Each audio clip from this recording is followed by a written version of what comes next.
Hello students, in our last video we had discussion about continuous, discrete and digital signals. Let us recall them. Continuous, discrete and digital signals. The process of conversion from continuous to discrete is called as sampling, and from discrete to digital is called as quantization.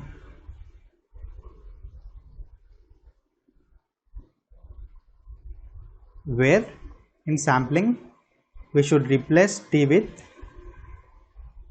NTS. Where n is an integer, Ts is called as sampling interval. Sampling interval. And Fs equal to 1 by Ts is called as sampling frequency.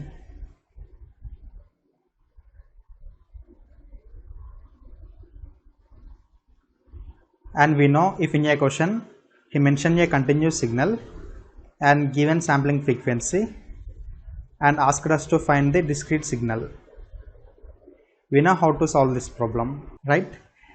Now in this lecture, let us look into some of the basic signals present. The first signal is unit impulse. What we will do is, we will discuss continuous and discrete side by side so that you can relate these two. First, in continuous domain, unit indicates area. I can tell that area equal to 1 here. But in discrete domain, unit indicates amplitude.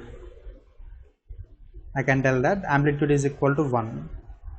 So if you look here, for this signal, area will be A into 2t. This should be equal to 1 for the signal to become unit impulse. But here, impulse indicates a pulse of 0 duration. 0 duration. Or I can tell that t tends to 0. From this, A will be equal to 1 by 2t, where A is amplitude.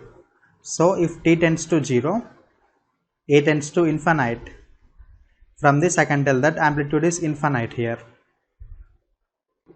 and is denoted as del of t. But in discrete, amplitude is equal to 1 and it is denoted as del of n and t. Now I can define this signal as del of t is equal to infinite at t equal to 0, and it is 0 for other values of t. Similarly, del of n is equal to 1 for n equal to 0, and it is 0 for other values of n. And in continuous time, since area is equal to 1, I can write integration minus infinite to infinite del of t dt, which indicates the area under signal will be equal to 1. Similarly, in discrete time, this integration is converted into summation. So I can write summation n equal to minus infinite to infinite del of n is equal to 1. Is this okay? So I will tell you the property here. If there is an integration in continuous domain, this will be converted into summation in discrete. If there is differentiation in continuous domain, this will be converted into difference. Like if it is t by dt of u of t, this will be converted into u of n minus u of n minus 1, like this. Differentiation is converted into difference, and you know about integration. Next is, what will happen if we multiply a signal with unit impulse. For suppose what I am doing is, I am multiplying x of t with del t. So what will happen is, let this be our signal x of t, and this be del t, which is only present here, del t. See, the multiplication for other values like other than t equal to 0 will remain 0 because del t is 0 for other values. The multiplication only holds at t equal to 0. That's why the answer will be x of 0 into del of t. Is this okay? Only this sample will be picked out. While in discrete domain, xn into del n is equal to x of 0 into del n. And don't forget to write this del n and del t. This indicates that only at t equal to 0, value will be x of 0. If you omit this del t and directly write x of 0, this indicates that for all values of t, the answer is x of 0. But this is a wrong thing. Only at t equal to 0, the answer will be x of 0. Similarly here, this del n indicates that only at n equal to 0, the answer will be x of 0. So don't omit this. Next, what will happen if we integrate the same signal, that is integration x of t del t dt. What will be the result? See, the multiplication will give rise to x of 0 into del t. But here x of 0 is a constant value, so this will be taken outside. So the answer will be x of 0 into integration del t dt. And this value will be 1 because the area under the signal del of t is 1. So the answer will be x of 0. Is this okay? Similarly, in discrete time, this integration is converted into summation. Summation x of n into del n. This multiplication would lead to x of 0 into del n. But x of 0 is a constant value, I can take this outside. So from this I can write x of 0 into summation del n, and this value is equal to 1. So the answer will be x of 0. Here the answer will be x of 0. Here the answer will be x of 0. Next, let us understand the shifting of unit impulse function. That is, what will be del of t minus t naught and del of n minus n naught. This indicates that signal is right shifted by t naught.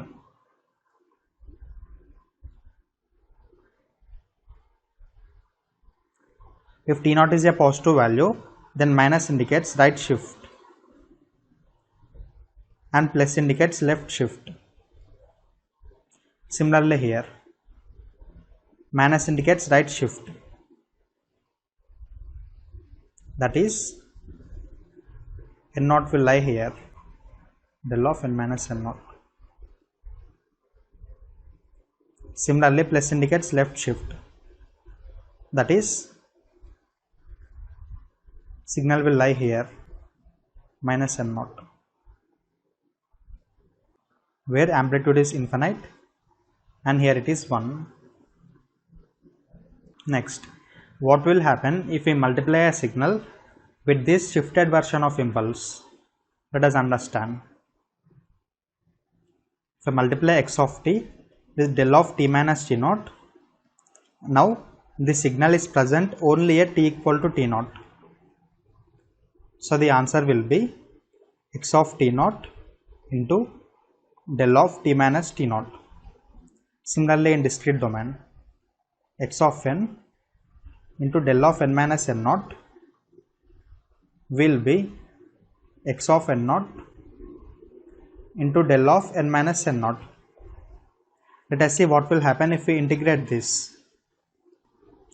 That is x of t into del of t minus t naught dt.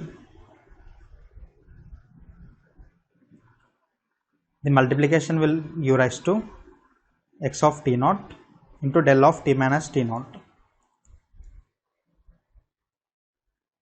Since x of t naught is a constant value, you can take this outside. From this, the answer will be x of t naught into integration del of t minus t naught dt. And you know that this answer will be 1. So the answer will be x of t naught. And similarly here,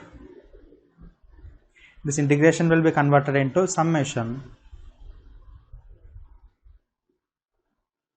Summation x of n into del of n minus n naught, where this multiplication will give x of n naught into del of n minus n naught. Summation, and x of n naught is a constant value, we can take this outside. From this, x of n naught summation del of n minus n naught, and the summation will be 1. So the answer will be x of n naught. Is this okay? Now, in continuous time, this is called as the sampling property.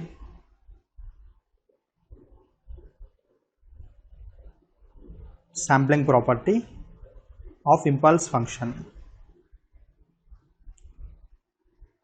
Why? Because if t naught equal to 1, I can take sample x of 1 outside. If t naught is equal to 2, I can take sample x of 2 outside. Like this, whatever be the t naught, I can take a sample outside. That's why this is called as sampling property. While in discrete function, it is not called as sampling property. Why? Because sampling is a property only for continuous signals. We will use sampling to convert from continuous to discrete. There is no property called as sampling for discrete signals. Is this okay? So here, not called as sampling property.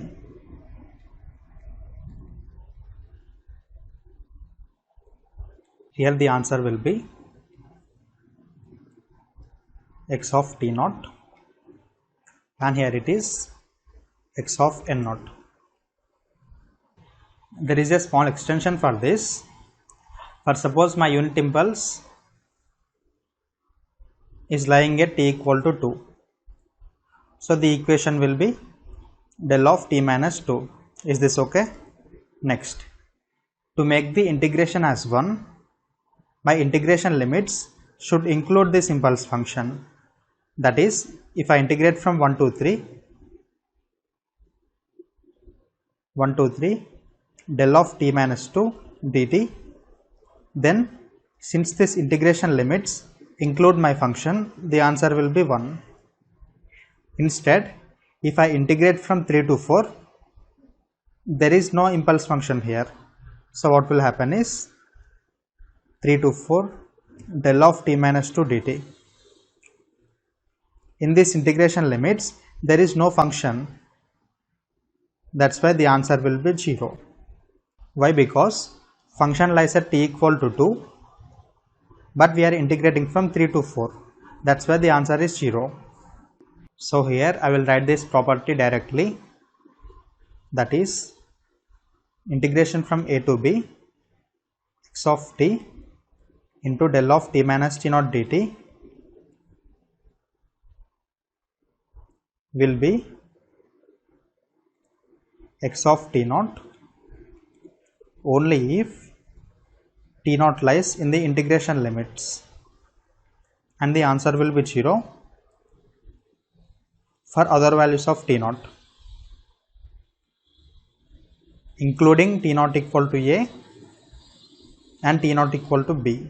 So even if t naught equal to a or t naught equal to b, the answer will be 0. T naught should strictly lie between the integration limits. While in discrete function, this integration is converted into summation. Summation n equal to a to b xn into del of n minus n naught. will be x of n naught if n lies within the limits. I am including equal to sign here, and the answer will be 0 for other n.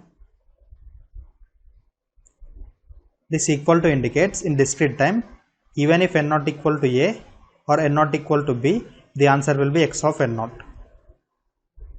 While this is not the case in continuous, if t not equal to a or t not equal to b, the answer will be 0, but in discrete time the answer will be x of n naught. Next, let us understand the time scaling property of impulse function, that is del of at will be equal to 1 by mod j del of t. This is in continuous domain, while in discrete domain del of an will be equal to del of n. So here I can tell that amplitude is not affected by time scaling.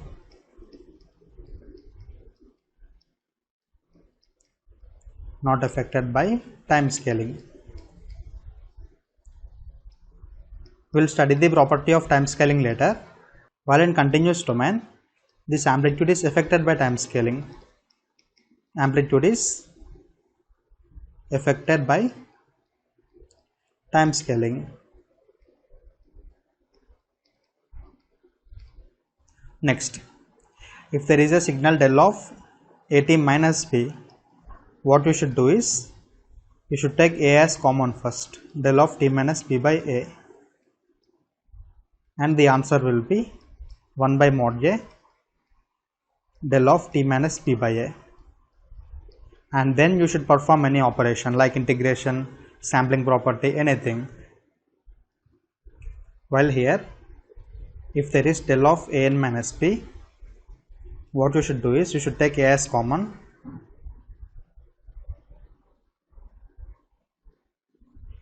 and here, since this is not affected, the answer will be del of n minus b by a. But here b by a should be integer, otherwise the answer will be 0. Why? Because discrete signals will only exist for integer values of n. Integer values of n. Is this okay? Next, let us see time scaling combined with integration, that is integration x of t into del of at dt. The answer will be 1 by mod j integration x of t into del of t dt, and the answer for this is x of 0. So finally the answer will be x of 0 by mod a, but in discrete, summation x of n into del of an will be x of 0. Is this okay? Why? Because del of an will give rise to del of n, and the equation will be like summation x of n into del n. So this will result in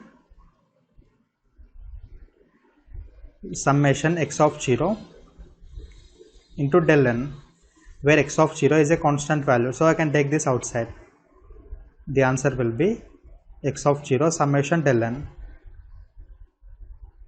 This value will be 1. So x of 0. Here I am writing directly. This will be x of 0 by mod a. This will be x of 0. Next, there is one property remaining, that is differentiation property. Let us see this. What will happen if I take the kth derivative of impulse function?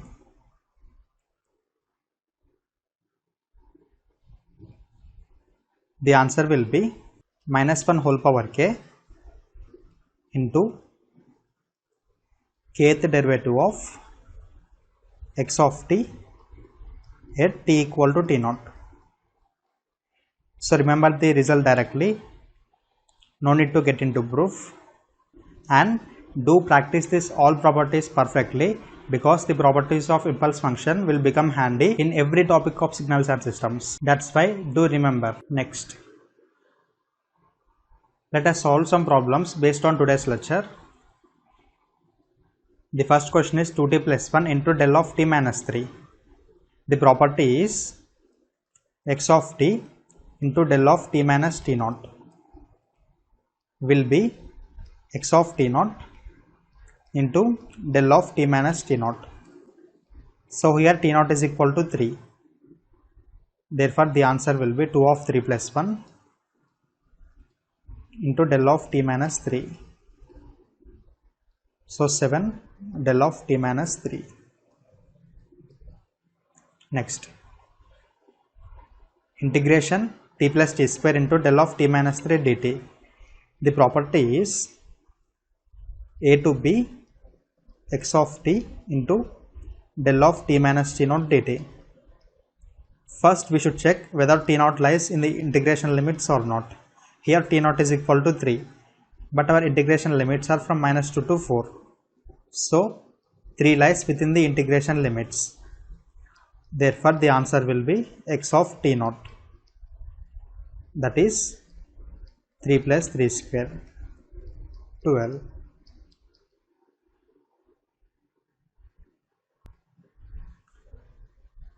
Next, this is also the same property, but here t naught doesn't lie in the integration limits, or I can tell that t naught is equal to the upper limit here. So the answer will be 0 directly. Here also the same property is applicable. 4 doesn't lie in the integration limits. So the answer will be 0. Next, here this is also the same property, but here t naught is equal to 1 lies in the integration limits. So the answer will be x of t naught, that is 1 plus 1, where cos pi is minus 1. So the answer will be 1 minus 1, which is 0. The questions will be very simple. By looking into these complex equations, don't think that they are hard. If you are clear with the properties, you can answer this kind of questions in 5 to 10 seconds. And these are 1 mark questions. Next, integration from 0 to infinite cos t into u of t minus 3 del t dt.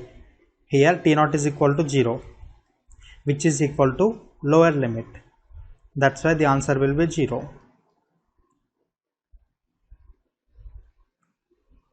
Next, this is about time scaling, where del of at minus b will be equal to 1 by mod a del of t minus p by a. So here what I will get is minus 2 to infinite e power t minus 2. Here I will take 2 as common. So here I will get 1 by mod 2 into del of t minus 2 dt. Next, we should check whether t naught lie in the integration limits or not. Here t naught is equal to 2. Yeah, it will lie in the integration limits. So the answer will be 1 by mod 2 into x of t naught, that is 1 by 2 into e power 2 minus 2, 1 by 2. Next, in this question, this is same as the previous one, but I changed the integration limits here. E power t minus 2 into del of t minus 2 dt. Here t naught is equal to the lower limit. That's why the answer will be 0. Next, this is of discrete time.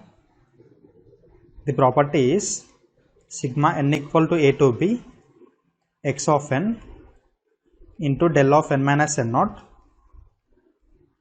will be equal to x of n naught only if n naught lies in the limits.